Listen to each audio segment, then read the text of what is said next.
Zadon Electro Ninja here, and welcome back to Electro Ninja's Lab.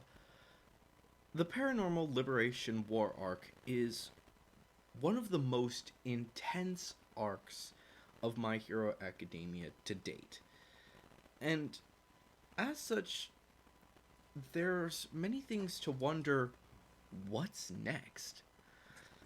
In all truth, I'm not sure that any arc in the future will truly be able to stand up as much as Paranormal Liberation War arc.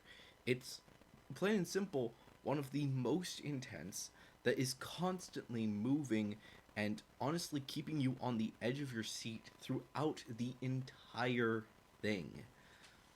Knowing that there are most likely only 3 chapters left gives me kind of an idea that this next arc will begin fairly soon. So, what exactly is going to be the future after this arc? Well, first and foremost, we should note that after this arc, there most likely will be a few episodes or a few chapters that are more devoted to life afterwards, dealing with the idea that a lot of these heroes are injured or dead or lost their quirks in certain cases. Not gonna name names because that's probably gonna be considered a spoiler for some people, even though it's this entire video is labeled spoilers, but and it hasn't actually been confirmed yet. But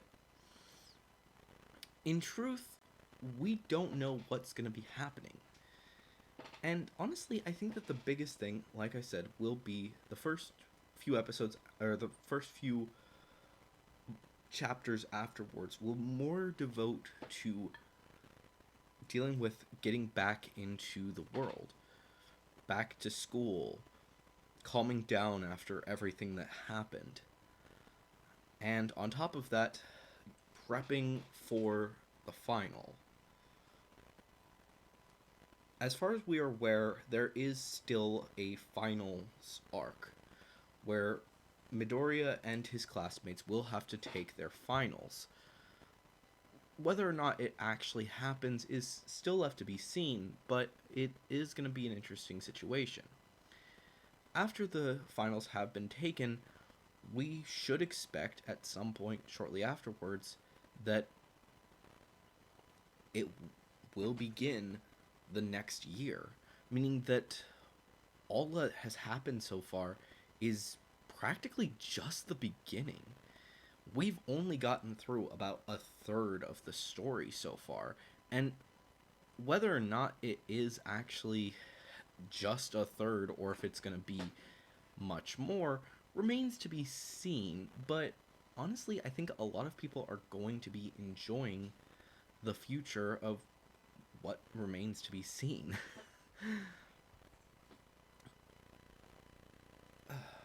The first thing that we will notice once they get back into school for the new semester is, well, first off, all of the students will still be going to their dorms.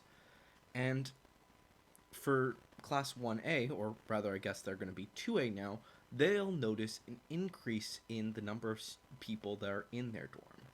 And while this will be the case for almost every class, as I do believe that all of the teachers are actually going to be moved into um, their homeroom classes dorm, and then all of the other teachers will then go off to um, basically all of the other faculty and stuff will all go to the faculty dorm. But primarily, if your teacher, if you're a homeroom teacher, such as All Might and Aizawa for class 1A, then you're going to start living in the dorm with your students. For this situation, class 1A is actually going to get an influx of 5 people in their class or in their dorm. These being All Might, Aizawa, Eri, Shinso, because he's most likely going to be added to their class instead of B, but we'll see. And finally, Mirio.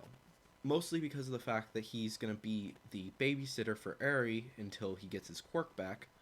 but we'll see exactly what happens in the future. Um, and it's also possible that All Might will also be helping out with that, but it all depends on what exactly is going to be going on. Honestly, I wouldn't be surprised if All Might becomes the main homeroom teacher and Aizawa becomes their secondary homeroom teacher, as he's now going to be taking care of Eri more, and All Might, well, he doesn't have hero work anymore at all, so he can afford to be their homeroom teacher a lot more often than Aizawa can. So it remains to be seen, but that's kind of what I'm thinking is going to be found out to be the case. After an arc or two, after an arc of basically just prepping, maybe like a short little training arc,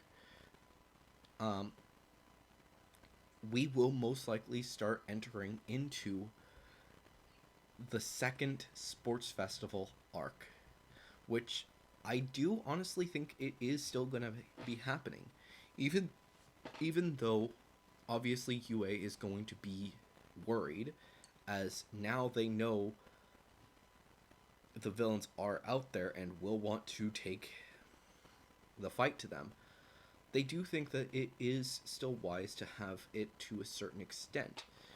Not necessarily having it broadcast to the rest of the world, but instead having it be a smaller thing like what they did with the normal school festival.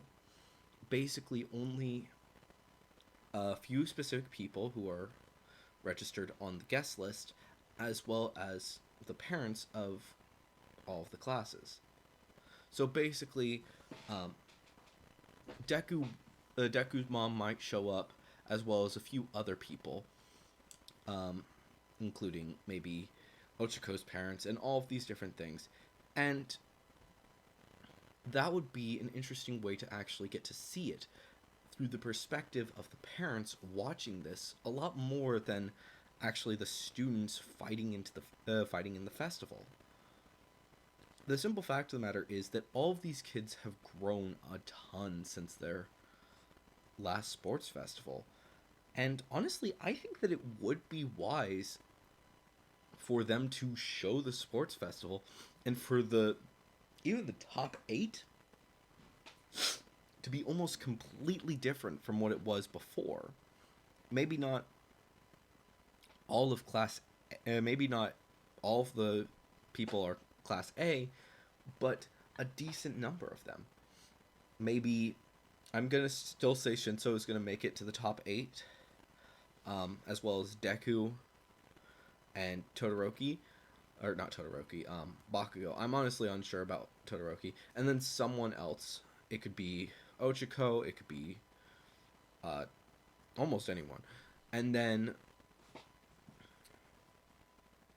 the final student who's going to be, and then the rest of the students could be Class B, or maybe some new students that we haven't yet seen that honestly do deserve some attention. I'm kind of doubting that Hatsume is going to be making it into the top 8 this year, but it remains to be seen. And then the story can continue. New arcs, new adventures, and honestly, I think it will be a lot of fun getting to see all of the different ways that Deku will be unlocking the remaining quirks of One for All. On top of the fact that he may gain all but maybe 1 or 2 of the quirks by the end of this second year. I honestly wouldn't be surprised if he only needs 1 or 2 of the quirks